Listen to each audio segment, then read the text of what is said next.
बाबा हरिहरनाथ की, बाबा हरिहरनाथ की, गंगा मैया की।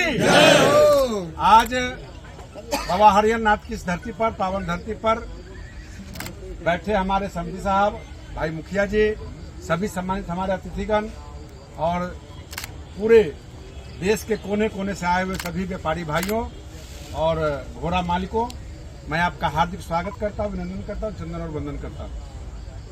हमारा क्या औकात था कि मैं मेला लगाता। आप लोगों के असीम कृपा से, आप लोग के आशीर्वाद से मेरा जो एक सपना था वो साकार हुआ। और निश्चित तौर पे हम लोग जिस समाज से आते हैं, किसान समाज से आते हैं, यादव समाज से आते हैं, हम लोग पशु प्रेमी हैं, चाहे वो गाय का हो, भैंस का हो, चाहे घोड़ा का हो, चाहे हाथी का हो। इस मेले में लगभग मैं 40 वर्षों से आ रहा हूँ।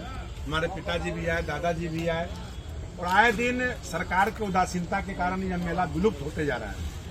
इस चीज को जीवंत आत्मा को रखने के लिए कई एक बार हमने रेस कराने का काम पिताजी के नाम पर किया। श्री अर्जुन बाबू मेरे पिताजी का नाम था, बहुत सारे लोग इसमें जानते भी हैं। तो रेस होता था, बहुत लोगों का सुझाव हुआ कि जब रेस होता है तो सोनपुर अब समाप्त हो रहा है, इसको बड़े पैमाने पर लगाया जाए। कुछ लोगों ने कहा कि सोनपुर का टक्कर तो हो नहीं सकता है। मैंने कहा कि मैं प्रयास करूंगा, आशीर्वाद आप लोग दीजिए। तो मैं आपका चरण वंदन करता हूं कि आप लोगों के आशीर्वाद से वह धरती धन्य हुआ कि आपके मेला में आने के बाद जो लगभग जो काउंटिंग हुआ, जो बातें हुई, पर डे 1 से 1.5 लाख लोग आया करते थे पर डे। और जिस दिन बड़ा कोई कार्यक्रम होता था, जैसे महिला कुश्ती, पुरुष कुश्ती, रावण का पुतला दहन, चाहे घोड़ा का रेस, उस दिन 4 लाख से 5 लाख लोग आते थे।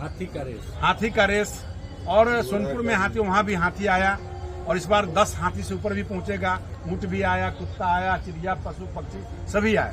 सभी लोगों का स्वागत हुआ, सब लोग मान सम्मान बढ़ा। और एक बड़ी कृपा आप लोगों के चरण धूल से हुआ।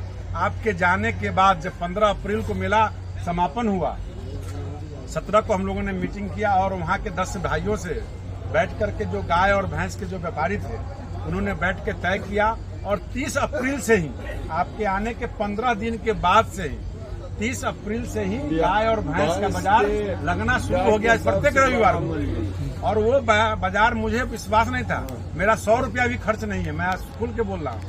और वो जनता, वहाँ के व्यापारी, वहाँ के तिरहुत के जितने व्यापारी थे, उन्होंने संकल्प लिया कि मेरा अपना हाट था, रविवार को लगता था, हम रविवार को ही लगाएंगे। और हम अचंभा में पड़ गए, और पहला दिन ही 100 भैंस आ गया। उसके बाद निरंतर 1200 तक भैंस गाय आया। और वहाँ पर जो लोग खरीदार करने आए तो और हम ताज्जुब में पड़े। हम व्यवस्था करते गए, हम थक गए। और जब कहाँ से लोग आए, आसाम से, बंगाल से, झारखंड से, बिहार से, यूपी से, एमपी से, तेलंगाना से, छत्तीसगढ़ से, विशाखापट्टनम से, हैदराबाद से, दिल्ली से, तमाम जगह से खरीदार पहुंचे।